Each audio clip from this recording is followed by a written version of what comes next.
Democratic socialism. It's not the same as socialism, because it's democratic, right? Or something, right? People are buying that. People buy that now, right? Apparently.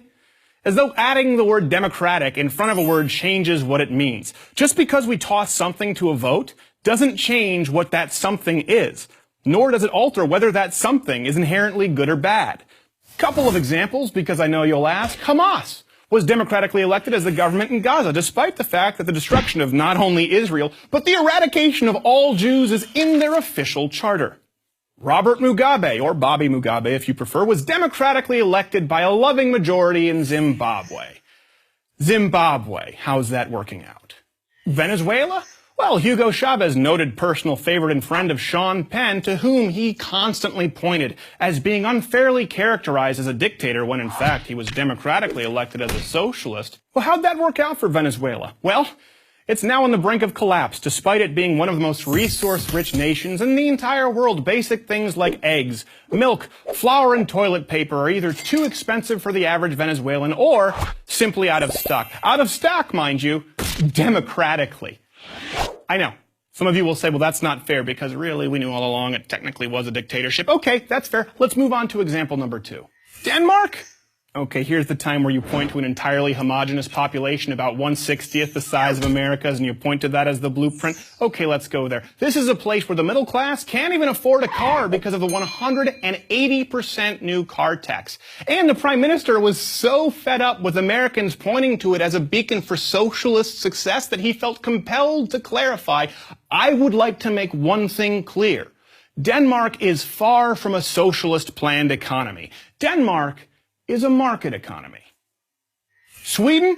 I love Sweden. Okay, great bikini team, and thanks to that country, my armoire now doubles as a bookcase. Speaking of which, the founder of IKEA, let's be honest, the only really cool export from Sweden, aside from a few good hockey players, left Sweden because of the stifling high tax rate. So, Sweden, good place, not bad people, but a successful model for a viable economy in today's global market? Incorrect.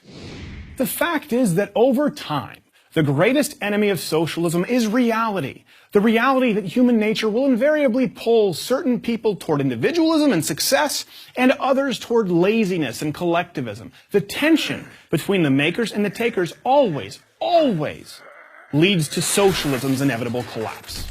But I know that I can give you examples of failed socialist economies until I'm blue in the face, and you won't care.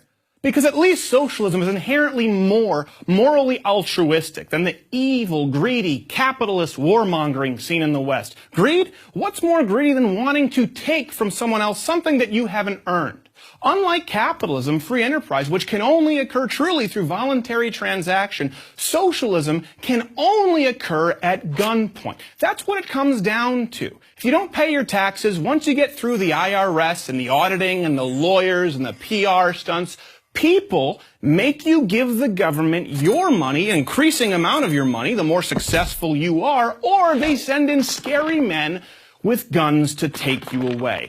Now, so long as the people having their stuff taken away at gunpoint are in the minority, and the majority feels that they'll get to benefit from more said taken stuff, you'll always be able to win that decision through a popular vote and claim the moral high ground through democracy.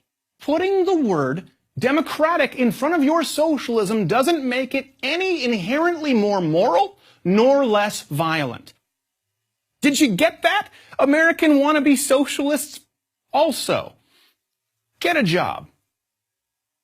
Please, like a real job. You'll probably have to shave first. I'm Steven Crowder for Prager University.